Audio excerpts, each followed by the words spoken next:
Chers amis, bonjour. Je voudrais partager aujourd'hui une méditation avec vous, une courte, où Jésus dit qu'il est venu révéler tous les secrets et de ce qui est enfoui dans le cœur. Et bien souvent, malheureusement, il y a beaucoup de personnes qui ont pris ce passage-là biblique pour juger les personnes. Et je ne pense pas que Jésus nous révèle des choses pour juger les personnes. Au contraire, je crois que quand Dieu révèle quelque chose, c'est pour aider son prochain. Bien entendu, en face de nous, nous avons des personnes qui, elles, ne voudront pas être aidées. Certaines prétendront être guéries, mais je dis toujours, si ces personnes qui prétendent être guéries et se rendent compte que la personne qui est en face d'eux est en train de leur dire quelque chose qui s'est réellement passé dans le passé, je crois qu'à la place de se renfermer, ces personnes devraient comprendre une chose, un point principal, que cette blessure-là n'est pas guérie. Il est vrai qu'aujourd'hui, dans nos milieux chrétiens, dans nos assemblées chrétiennes, nous avons beaucoup de personnes qui jugent les autres personnes. Mais je crois qu'on reconnaît les personnes qui ont à cœur d'aider leurs vis-à-vis, leurs semblables, leurs frères, leurs sœurs en Christ. Je crois que ces personnes-là, on les reconnaît assez rapidement. Malheureusement, beaucoup de personnes pensent que voilà, on les juge quand on dévoile certaines choses qui se sont passées dans le passé. Mais pour mon cas personnel, j'ai jamais jugé qui que ce soit. Au contraire, j'ai eu des personnes qui m'ont même mitraillé d'attaques, ont été faire des faux témoignages me concernant vis-à-vis d'autres personnes, et je n'ai jamais, et je n'aurai jamais l'intention de le faire, c'est d'aller dévoiler leur passé à eux. Parce que je ne mange pas de ce pain-là. Je crois que Christ a accompli la plus grande et la plus merveilleuse œuvre qu'un homme puisse faire sur cette terre pour son prochain.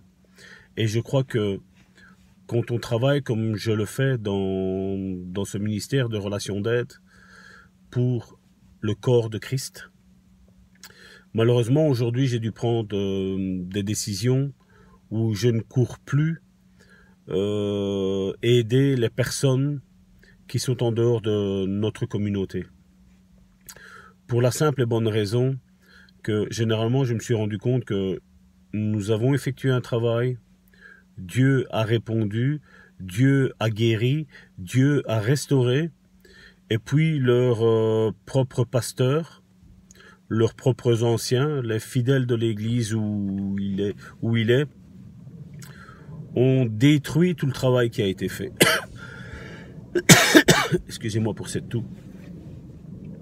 Et c'est pour ça que j'ai pris la décision maintenant de stopper tout ça et de ne m'occuper que les personnes qui viennent au sein du Bon Samaritain.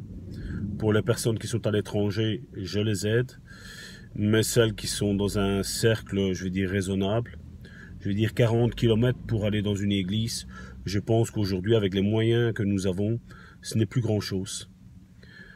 Il est vrai qu'aujourd'hui, on aime bien se faire livrer les pizzas à la maison. On aime bien se faire livrer tout à la maison, hein, pour que tout aille vite. Mais je ne suis plus de cela maintenant. Dorénavant, j'ai pris cette décision parce que j'ai vu que il y a un travail de destruction qui est fait au sein des assemblées chrétiennes. Et je ne perds plus mon temps. Et je voudrais t'encourager, si toi aussi tu passes par des moments difficiles, à travers l'aide que tu apportes aux autres chrétiens, ne perds plus ton temps. Si tu as reçu quelque chose de la part de Dieu, laisse venir à toi les personnes.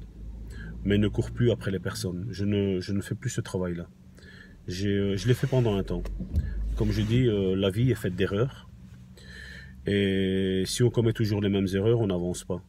Et je crois que Dieu nous appelle à tous à avancer et non plus à reculer. Certaines personnes ont été créées pour te faire perdre du temps.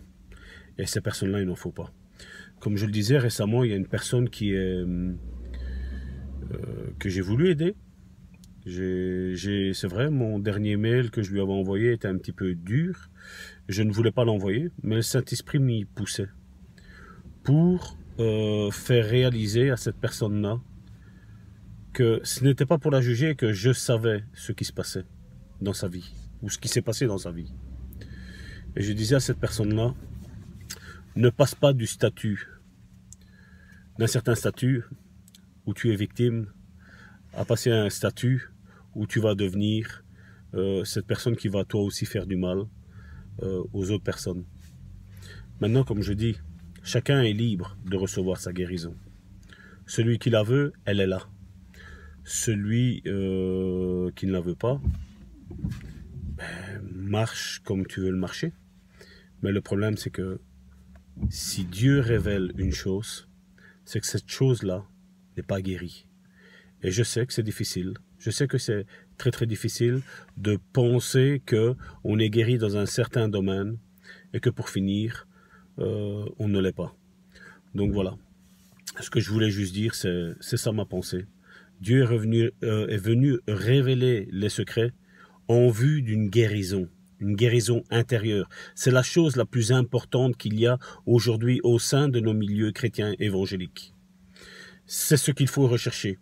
Parce qu'aujourd'hui, si nous voyons tous les scandales qui se passent au sein des églises évangéliques ou chrétiennes, ou mettez ce que vous voulez comme nom, c'est juste et à cause d'un manque de guérison intérieure. Et si la guérison intérieure n'est pas là, ça va faire du dégât. Donc voilà. J'espère que tu vas rentrer pleinement dans ta guérison intérieure. Sois béni.